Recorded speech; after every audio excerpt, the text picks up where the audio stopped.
Esta historia que voy a contar es mía, y aún hoy, mientras la escribo, siento un nudo en la garganta, porque no hay preparación en este mundo para una traición que llega de quienes tú considerabas tu hogar.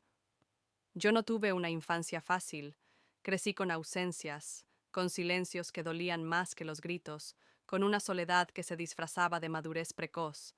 Mientras otras niñas soñaban con muñecas, yo soñaba con una familia, no una perfecta, solo una que me abrazara, que me llamara por mi nombre con cariño, que me esperara en casa con una taza de chocolate caliente. Todo eso que veía en películas y que para mí era ciencia ficción. Cuando conocí a Adrián, creí que ese sueño estaba a punto de cumplirse. Él no era un príncipe azul, pero tenía algo que me desarmaba: una familia unida. Su tía María, especialmente, fue como ese calor de hogar que siempre busqué. Desde la primera vez que me abrió las puertas de su casa en Valencia, me sentí parte de algo.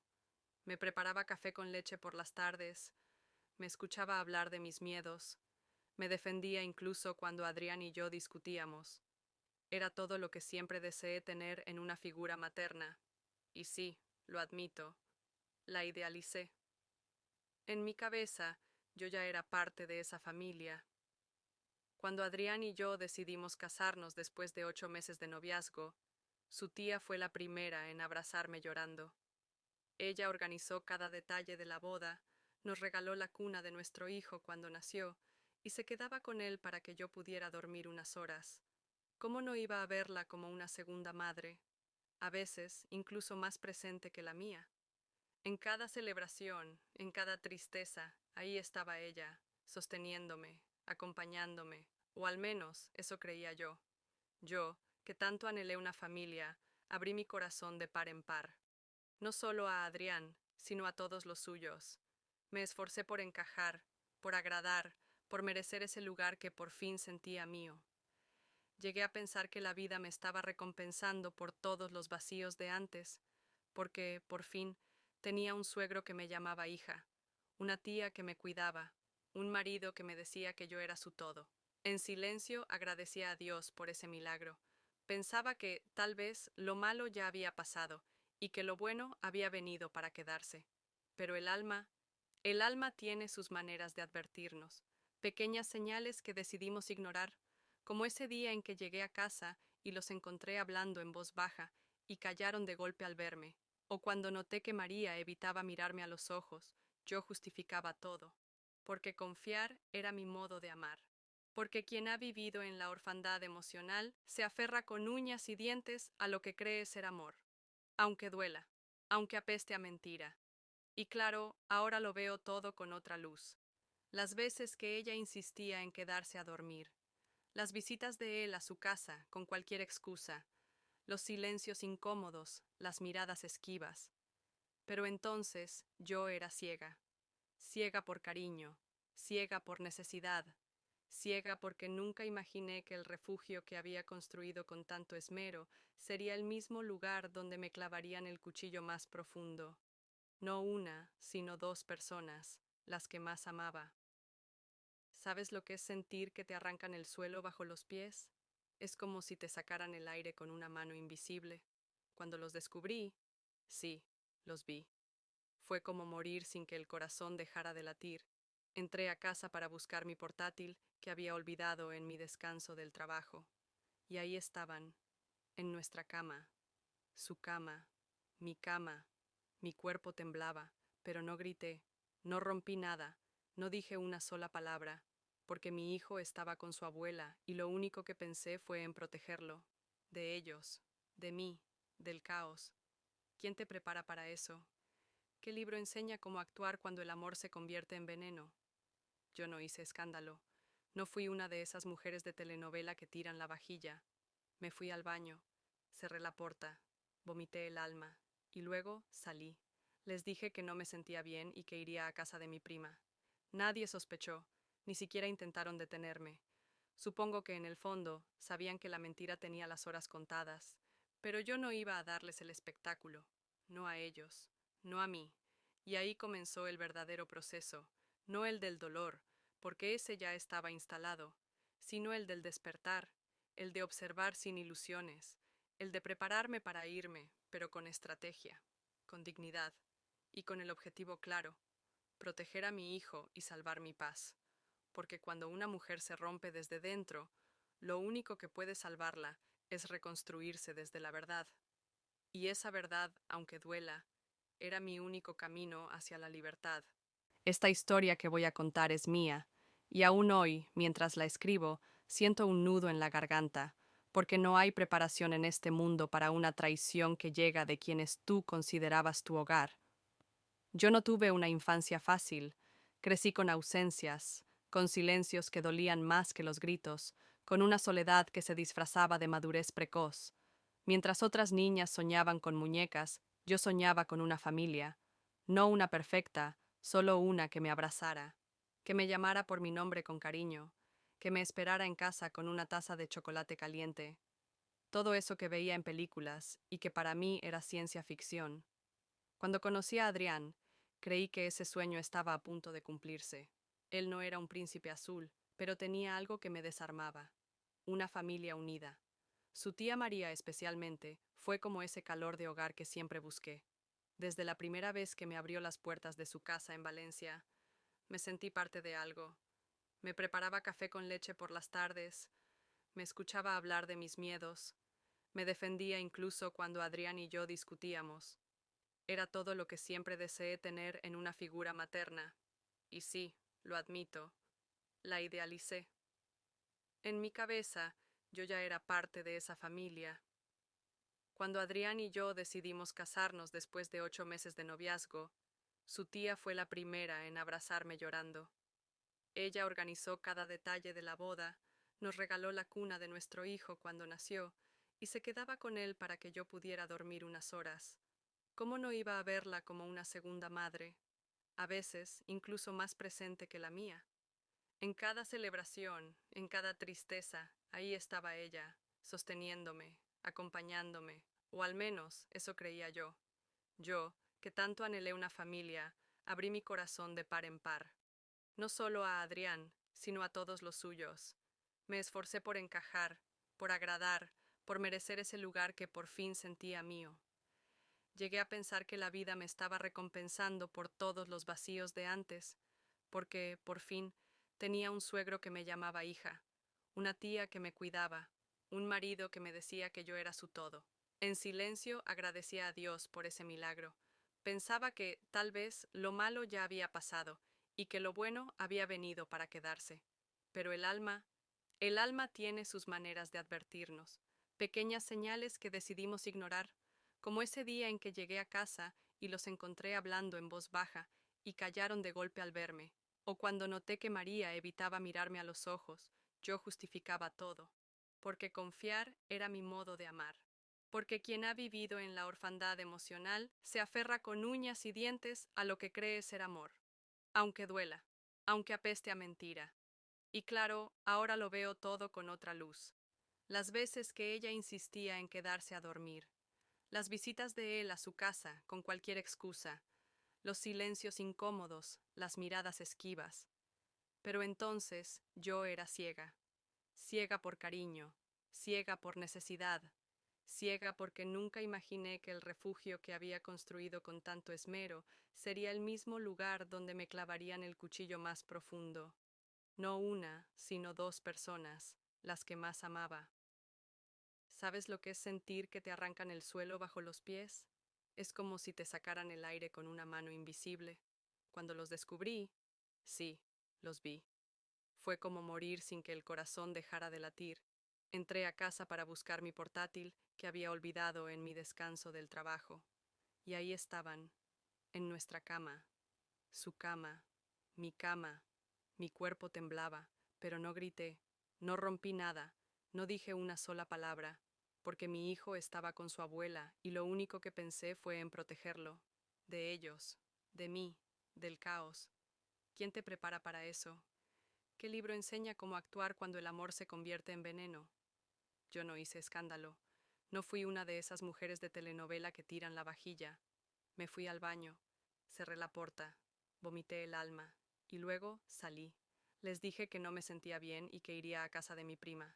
Nadie sospechó. Ni siquiera intentaron detenerme. Supongo que en el fondo sabían que la mentira tenía las horas contadas, pero yo no iba a darles el espectáculo, no a ellos, no a mí. Y ahí comenzó el verdadero proceso, no el del dolor, porque ese ya estaba instalado, sino el del despertar, el de observar sin ilusiones, el de prepararme para irme, pero con estrategia, con dignidad y con el objetivo claro, proteger a mi hijo y salvar mi paz. Porque cuando una mujer se rompe desde dentro, lo único que puede salvarla es reconstruirse desde la verdad. Y esa verdad, aunque duela, era mi único camino hacia la libertad. Cuando Adrián llegó a mi vida, yo no estaba buscando el amor. No me malinterpretes.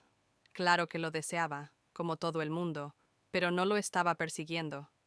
Simplemente apareció, como esas lluvias suaves que te sorprenden en una tarde de verano. Y fue rápido, intensamente rápido. En apenas un par de meses, él ya hablaba de futuro, de familia, de hijos. Y yo, con el corazón lleno de cicatrices, decidí creer.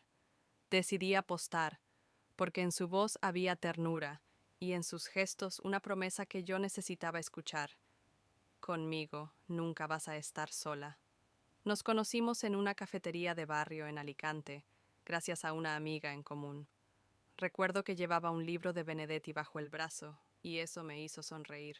Hablar de poesía con alguien en la primera conversación fue como una señal del universo.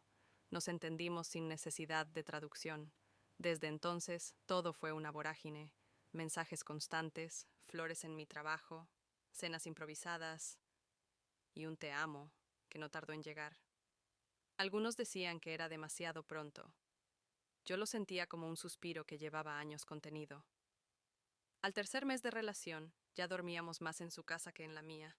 María, su tía, siempre nos recibía con una sonrisa y una taza de té. Decía que era feliz de verme feliz. Y yo le creí. Era de esas mujeres que te acarician el alma con la mirada. Me ofrecía consejos, escuchaba mis angustias, e incluso me acompañó a una cita médica cuando Adrián no pudo. ¿Cómo no verla como familia? ¿Cómo no querer quedarme donde sentía que, por fin, pertenecía? Fue ella quien nos animó a formalizar el compromiso. Cuando uno encuentra a la persona correcta, no necesita más tiempo, solo decisión, me decía. Y Adriana sentía, con esa seguridad que parecía tan firme, tan real. No tardamos en fijar la fecha. Fue una ceremonia sencilla, pero hermosa, con flores silvestres y música suave. María lloró más que mi madre. Me abrazó al final de la misa y me susurró: ahora sí, ya eres una de los nuestros. Cuando nació nuestro hijo, sentí que el ciclo se completaba. Tenía una familia, una casa, un niño que me llamaba mamá, con esos ojitos que parecen pedir permiso para existir. María fue fundamental en esos días. Me enseñó a bañarlo, me ayudó con las noches sin dormir, y me preparaba calditos cuando la depresión postparto amenazaba con hundirme.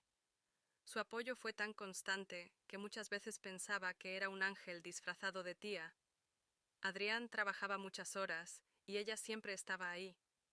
Yo no solo me sentía amada, me sentía respaldada, arropada, como si la vida, de repente, se hubiera acordado de mí.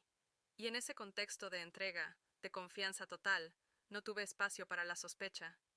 Es más, llegué a decirle a una amiga: si alguna vez mi matrimonio se rompe, será por culpa mía, porque ellos me aman de verdad. Esa frase aún me taladra la conciencia. Qué ironía, ¿no? Dar por sentado lo que era solo una fachada.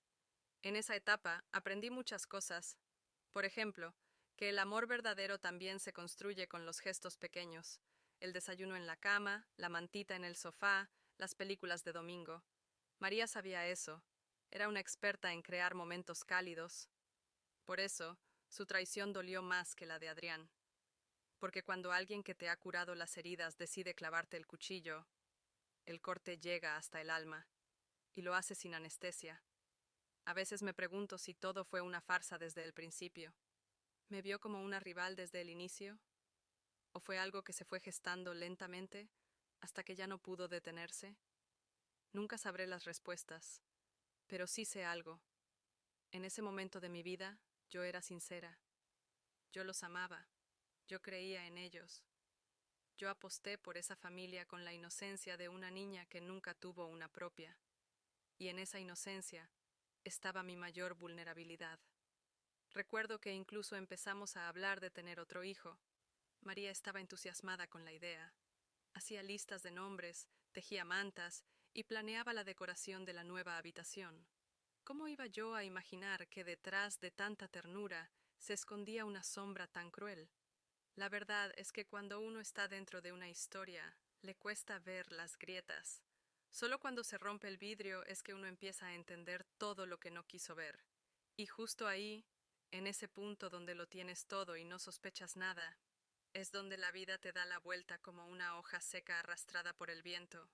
Es donde se gesta el próximo capítulo, ese que nunca quisiste escribir, pero que el destino, por alguna razón oscura, insiste en contarte.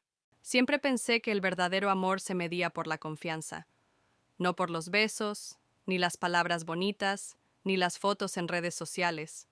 Number, el amor de verdad se prueba en lo invisible, en lo que uno no dice pero demuestra, y yo confiaba en Adrián. Confiaba en María, a ciegas. Porque cuando has tenido tan poco, te aferras con fuerza a lo que parece estabilidad. Yo les entregué mi casa, mi corazón, mi vulnerabilidad. Y ellos, sin vacilar, lo destruyeron todo en un solo acto. Un acto que no necesitó palabras para ser el peor de todos. Ese día lo recuerdo con demasiada nitidez, como si mi alma lo hubiese grabado a fuego para que nunca se me olvide. Era una tarde cualquiera. Yo había salido con mi hijo a llevar unos papeles al colegio, y al regresar me di cuenta de que había olvidado el portátil, el que usaba para trabajar desde casa. Subí rápidamente, sin hacer ruido, como quien no quiere molestar. No imaginaba que, detrás de la puerta de nuestro dormitorio, el infierno me estaba esperando con forma humana. No sé cómo explicar lo que vi sin que se me revuelvan las entrañas. No fueron solo sus cuerpos entrelazados en mi cama. Fue la naturalidad, la intimidad, el descaro. Era como si ese no fuera un error, sino una costumbre. Como si yo fuera la extraña, la intrusa. Ellos ni siquiera se inmutaron al verme. Solo hubo silencio, ni una disculpa, ni una palabra. Solo un vacío tan espeso que parecía ahogarme. Sentí que todo dentro de mí se rompía. Las piernas me temblaban, pero me obligué a sostenerme. Por mi hijo, por mí.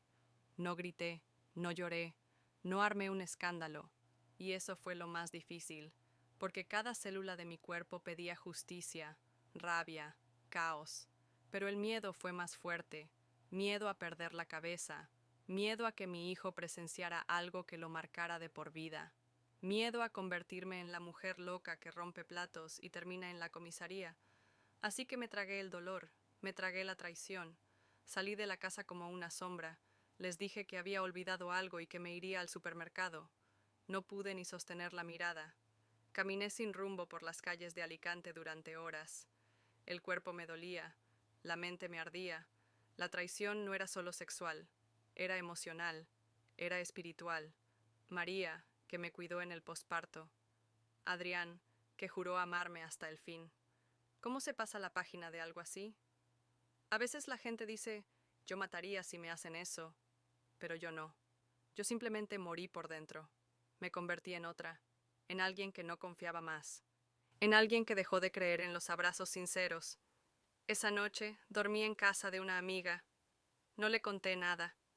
Solo dije que necesitaba un descanso, porque no estaba lista para escuchar frases como te lo dije o ese tipo nunca me gustó.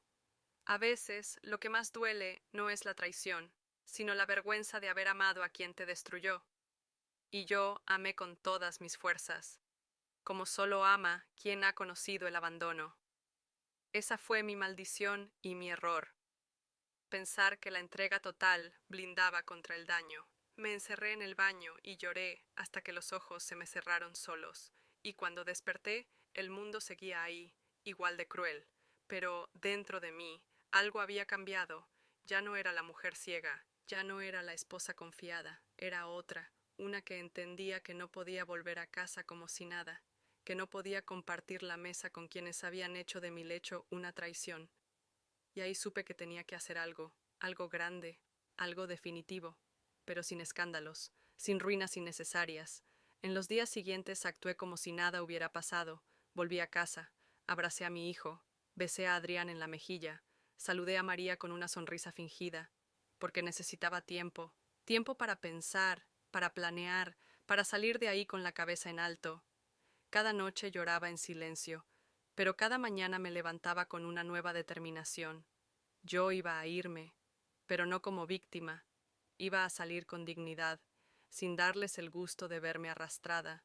Mi hijo me miraba con esos ojos limpios que aún no conocían la maldad del mundo, y era por él que yo respiraba, que me bañaba, que cocinaba, que aguantaba el teatro, porque entendí que, aunque me habían roto el corazón, no podían romper mi instinto de madre. Yo no podía desmoronarme, no frente a él, no mientras su mundo dependía de mi equilibrio, así que respiré hondo y empecé a construir, en secreto, mi salida, paso a paso.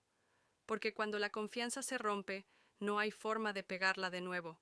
Se puede perdonar, sí, pero olvidar, eso es otra historia. Y yo, en ese momento, no buscaba venganza, solo buscaba paz, una paz que no iba a encontrar bajo el mismo techo que ellos. Y con esa convicción empezó una etapa que, sin saberlo, me transformaría para siempre. Sé que muchas personas, al escuchar mi historia, se preguntan por qué no hice un escándalo, por qué no los enfrenté, por qué no grité sus nombres en la calle o los expuse públicamente. Y la verdad es que yo también me lo pregunté muchas veces, porque lo que sentía por dentro era un huracán, pero el miedo me inmovilizó, me paralizó el alma. No solo era miedo a ellos, era miedo a mí misma, a lo que podía llegar a hacer si me dejaba llevar por el dolor, a perder el control y arrepentirme después. En mi mente repetía una y otra vez: tienes un hijo, piensa en él, respira. Porque si algo he aprendido en esta vida es que hay gritos que se cobran caros, que hay decisiones impulsivas que te pueden arruinar para siempre. Yo no quería terminar en una comisaría, ni en un hospital, ni con mi hijo viendo a su madre rota en 1000 pedazos. Ya bastante tenía con lo que me habían hecho. No iba a permitir que también me arrebataran mi estabilidad emocional. Tenía que ser fuerte, aunque me estuviera muriendo por dentro. Hubo momentos en que sentí que me faltaba el aire, que el cuerpo no me respondía. Me encerraba en el baño, mordía una toalla para no gritar y lloraba en silencio, porque en esa casa las paredes escuchaban, y no quería que supieran que lo sabía. Necesitaba tiempo, espacio, una estrategia. No era momento para impulsos, era momento de actuar con inteligencia. Y aunque parezca increíble, lo logré. Logré sostenerme, logré fingir. Y eso, en ese contexto, fue mi mayor acto de valentía. Cuando estás atrapada entre la rabia y el terror, aprendes a moverte en la sombra, a esconder tu dolor bajo una sonrisa, a fingir que todo va bien mientras por dentro te estás desangrando. Cada vez que Adrián me tocaba el hombro, yo sentía náuseas. Cada vez que María me ofrecía una taza de té, me costaba no tirársela en la cara. Pero no lo hice, porque entendí que mi silencio era mi escudo, que mi calma era mi arma, que iba a salir de ahí, pero a mi manera. Y sí, tuve miedo, mucho miedo. A veces me despertaba en mitad de la noche, con pesadillas donde mi hijo me miraba llorando, sin entender qué había pasado con su familia. Temía que, si hablaba, él quedara atrapado en medio de un conflicto que no había pedido. No quería arrastrarlo por juzgados, ni por discusiones violentas. Él no merecía eso. Merecía una madre fuerte, una madre que pensara más allá del dolor. Y eso fue lo que me propuse ser, cada día. Recuerdo un día en especial. Estábamos en la cocina, y Adrián me abrazó por detrás. Su olor, su cercanía, todo me resultaba repulsivo, pero no me moví, no hice un gesto, solo cerré los ojos y pensé: esto va a pasar, esto va a terminar, solo un poco más. En ese instante entendí que muchas mujeres viven así, fingiendo, esperando el momento adecuado para escapar. Y me prometí que, si algún día contaba mi historia, lo haría para que otras supieran que no están solas. Tuve miedo de que no me creyeran, miedo de que dijeran que exageraba, miedo de que se pusieran de parte de ellos, porque María tenía una imagen intachable en la comunidad. Era la tía buena, la mujer que siempre ayuda, la devota de misa de domingo. ¿Quién iba a imaginar que detrás de esa máscara se escondía una traición tan vil? Por eso callé, porque no tenía fuerza para enfrentar, además de la herida, la incredulidad del entorno. También tuve miedo por mi estabilidad financiera, por dónde iba a vivir, cómo iba a mantener a mi hijo sola, porque cuando te arrebatan la confianza, también te arrebatan la seguridad. Y en ese torbellino de dudas, entendí que tenía que prepararme, que no podía huir sin rumbo, que no bastaba con cerrar la puerta y decir adiós. Tenía que tener un plan, un lugar, un ingreso, algo que me sostuviera cuando las rodillas flaquearan. Entonces, empecé a moverme en silencio, a buscar trabajo freelance, a ahorrar en secreto, a guardar documentos importantes, a preparar una mochila con lo esencial. Fue como entrenarme para una guerra, pero una guerra sin balas, una guerra silenciosa, mental, emocional, y cada paso que daba me acercaba más a la salida. Aunque ellos no lo sabían, yo ya me estaba yendo. Yo ya no vivía ahí, solo habitaba el espacio, pero mi alma ya estaba lejos, porque a veces el miedo no te detiene, a veces el miedo es el motor, es lo que te obliga a pensar más allá del impulso, a no actuar desde la herida, sino desde la sabiduría. Y en mi caso, ese miedo fue el que me llevó al siguiente paso, ese que cambiaría todo de una vez por todas. Si algo aprendí de aquella traición es que la rabia puede ser un impulso, pero la estrategia es una salvación. Desde el día en que los descubrí, mi mente comenzó a funcionar como un reloj suizo, precisa, fría, calculadora. Ya no me movía desde el corazón, porque el corazón estaba en ruinas. Me movía desde la razón, desde el instinto de supervivencia, y mi plan fue claro desde el primer momento. No haría escándalo, no buscaría venganza. Solo quería salir de allí con mi dignidad intacta y, sobre todo, con mi hijo protegido. Empecé por lo básico: guardar documentos importantes, revisar mis ahorros y contactar discretamente con una abogada amiga de la infancia que vivía en Sevilla. Le conté todo, sin adornos. Ella no me juzgó, no me interrumpió, solo me dijo: «Lo harás bien, pero tendrás que ser más fuerte de lo que nunca has sido». Esa frase me acompañó cada noche mientras simulaba normalidad en la casa, mientras cocinaba, lavaba la ropa y sonreía como si mi mundo no se estuviera cayendo a pedazos. Contacté también a una antigua compañera de universidad que necesitaba una compañera de piso. Era un lugar pequeño, pero seguro, y cerca del colegio de mi hijo. Nadie sospechaba nada. Mientras tanto, fui retirando dinero de la cuenta conjunta, poco a poco, cantidades tan pequeñas que pasaban desapercibidas. Porque, tristemente, sabía que si Adrián se enteraba de mis intenciones, podía volverse alguien que yo no reconocería. Había visto demasiado en otras mujeres como para ignorar el riesgo. Le dije a mi familia que me estaba replanteando el matrimonio, que las cosas no iban tan bien como parecían, pero no mencioné la traición, no todavía, porque quería evitar el juicio, la compasión, el drama innecesario. Mi madre lloró, aunque no entendía del todo. Yo solo le pedí que confiara en mí, que por una vez me creyera capaz de manejar mi vida sin intervención. Fue duro, pero necesario, porque cuando decides salir de un lugar donde fuiste herida, necesitas espacio para tomar las riendas sin ruido. Los días pasaban lentos, como si el universo conspirara en cámara lenta. Cada minuto era una actuación, un papel que no había ensayado, pero que debía interpretar con maestría. Hubo noches en las que dudé. ¿Estaré exagerando? ¿Estoy tomando la decisión correcta? Pero luego veía sus rostros, escuchaba sus risas falsas y recordaba la escena que había presenciado. No, no estaba exagerando. Estaba sobreviviendo. Estaba sanando, aunque nadie lo supiera. Una tarde, mientras Adrián y María discutían algo en la cocina, los observé desde lejos, y su complicidad, esa forma de mirarse sin palabras, me confirmó que no sentían culpa, que para ellos yo ya no era más que un estorbo, Y eso, aunque doloroso, me dio fuerzas, porque entendí que mi tiempo allí había terminado, que no tenía sentido esperar una disculpa, una explicación. Lo que necesitaba era salir, romper el ciclo y construir una nueva historia con mis propias manos. Empecé a empacar en secreto, ropa mía, juguetes de mi hijo, libros, fotos, todo lo que podía esconder en el maletero del coche sin levantar sospechas. Lo hacía en la madrugada, cuando todos dormían. El corazón me latía tan fuerte que creía que podían oírlo desde el pasillo.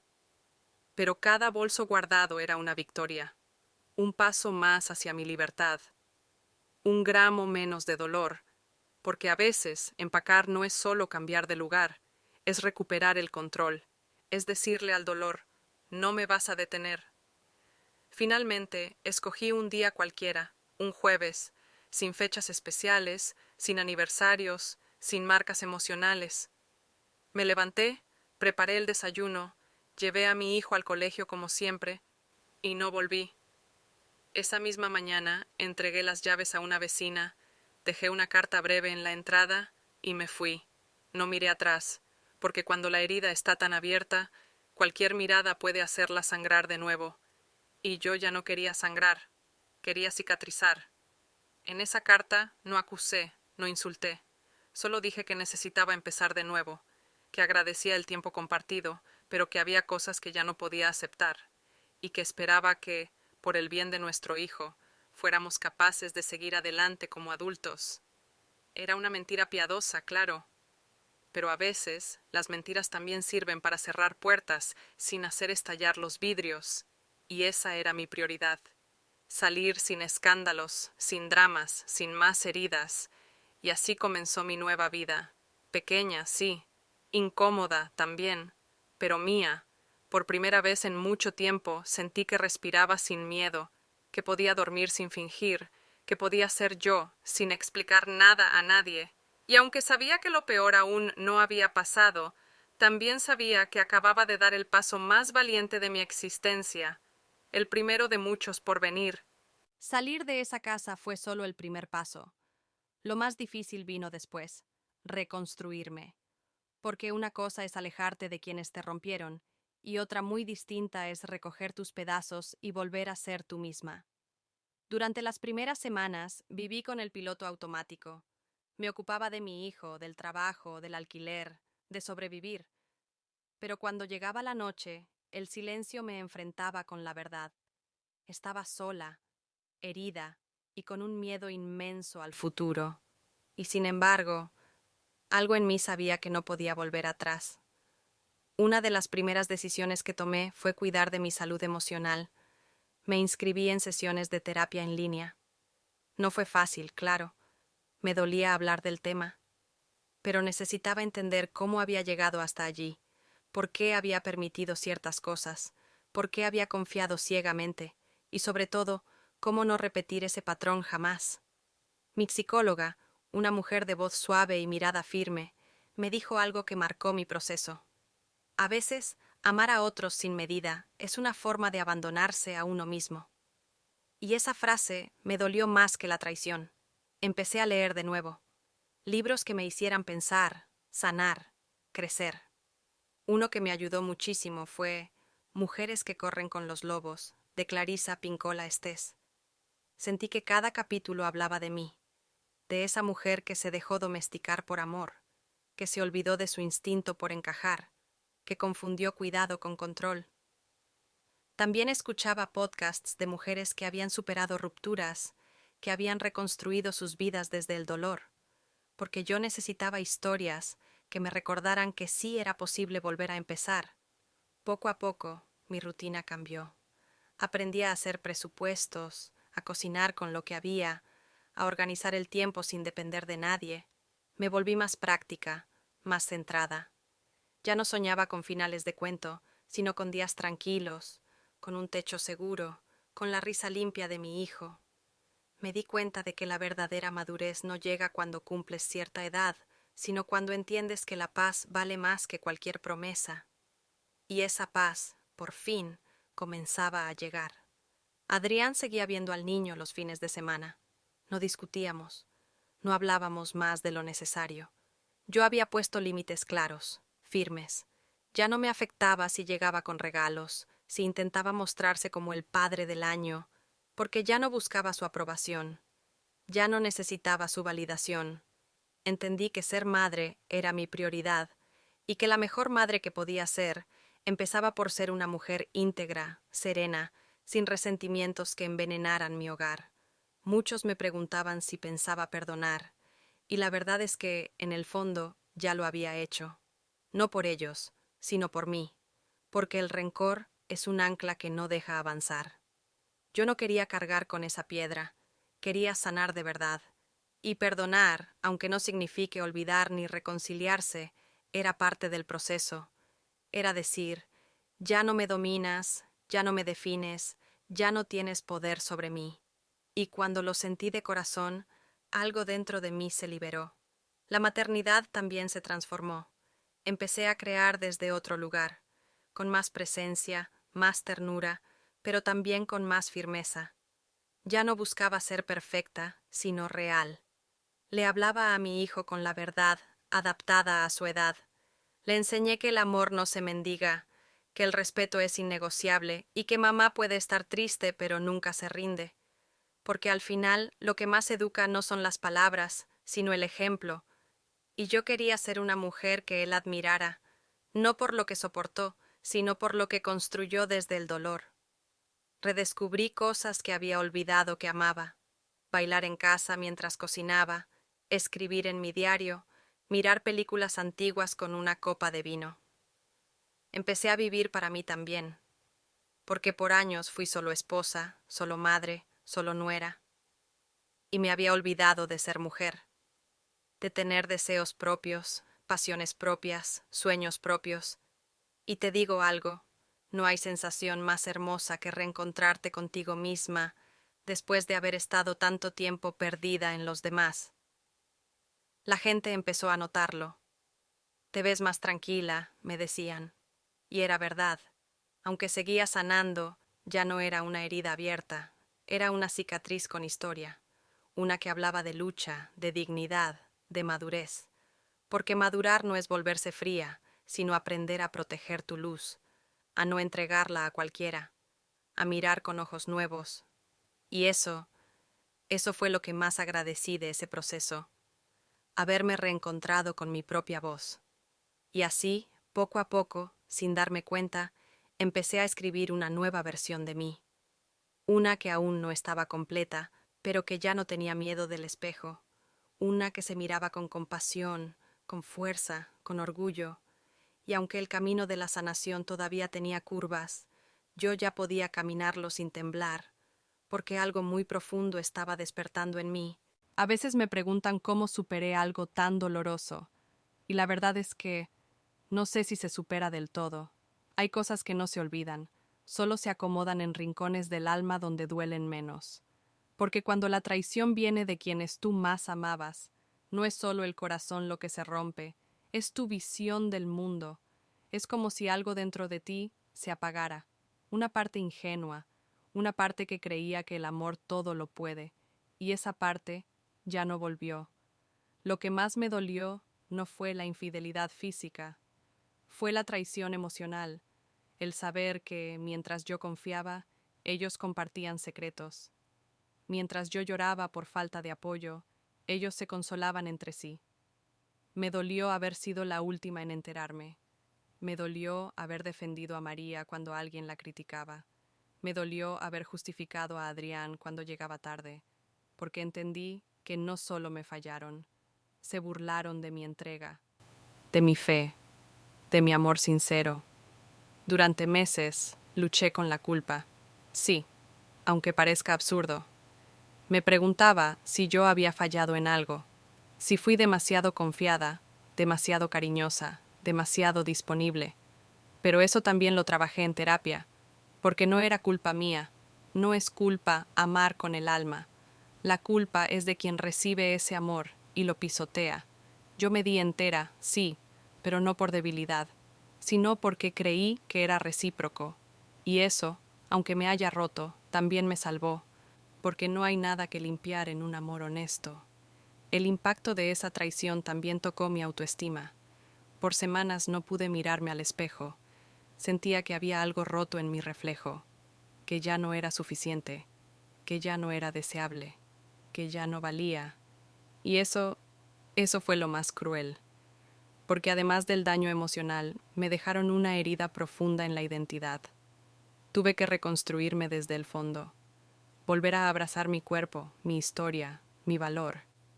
Y ese proceso, aunque largo, fue el más poderoso de todos. Me ayudó mucho a escribir. Llené cuadernos enteros de pensamientos, de cartas que nunca envié, de lágrimas convertidas en tinta. Y en ese ejercicio descubrí algo mágico. Cuando pones tus dolores en palabras, dejan de dominarte, se transforman, se suavizan, se vuelven enseñanza. Fue así como un día escribí: no soy la traición que me hicieron, soy la mujer que eligió no volverse igual que ellos. Y esa frase la pegué en la puerta de mi armario, para verla cada mañana. Tuve crisis, días en los que no quería salir de la cama, días en los que todo me parecía inútil, días en los que sentía que el mundo seguía, pero yo me había quedado atrás. Pero también tuve días de risa inesperada, de abrazos sinceros, de silencios que curaban. Y eso me recordó que el dolor no es lineal, que sanar no es una meta, sino un camino, y que incluso las cicatrices más feas pueden volverse hermosas si aprendes a verlas como trofeos de guerra. Me dolió perder la familia que creía tener. Me dolió aceptar que había construido un hogar sobre una mentira. Pero también entendí que a veces la vida destruye lo que no era real para darte la oportunidad de construir algo verdadero. Y eso fue lo que hice. Empecé desde cero, desde lo básico, desde lo más pequeño, y encontré belleza en eso, en lo simple, en lo cotidiano, en lo sincero, porque después de una traición así, una aprende a valorar la paz como el mayor de los lujos. Mi hijo fue mi faro, su risa, su mirada limpia, su forma de tomar mi mano sin juicio. Él no sabía lo que había pasado, pero su presencia me sostuvo, porque una madre herida también puede ser una madre fuerte. Y yo decidí que mi dolor no iba a contaminar su niñez, que, aunque tuviera 1000 razones para rendirme, él sería siempre mi razón para seguir, y eso me hizo más poderosa de lo que jamás imaginé. Hoy miro atrás y no veo a la víctima, veo a la sobreviviente, a la mujer que, aun con el corazón en pedazos, eligió no romperse del todo, que entendió que las peores traiciones no te definen, pero sí te revelan tu fuerza, tu coraje, tu esencia, y esa revelación es lo que me permitió seguir adelante, con los ojos abiertos, el alma despierta y el corazón listo para un amor que sí valga la pena. Porque cuando tocas el fondo emocional, no hay más máscaras, solo queda la verdad, y con ella empiezas a escribir una historia que ya no necesita validación externa y que te prepara para dar el paso más importante de todos. Si llegaste hasta aquí, solo quiero decirte una cosa: no estás sola. Aunque el mundo te haga creer que tus lágrimas son exageradas, que tu dolor es drama, que tus heridas son invisibles, yo sé que no lo son. Yo estuve ahí, en ese abismo silencioso donde nadie parece entender lo que se siente ver a quienes amas convertirse en tus peores verdugos.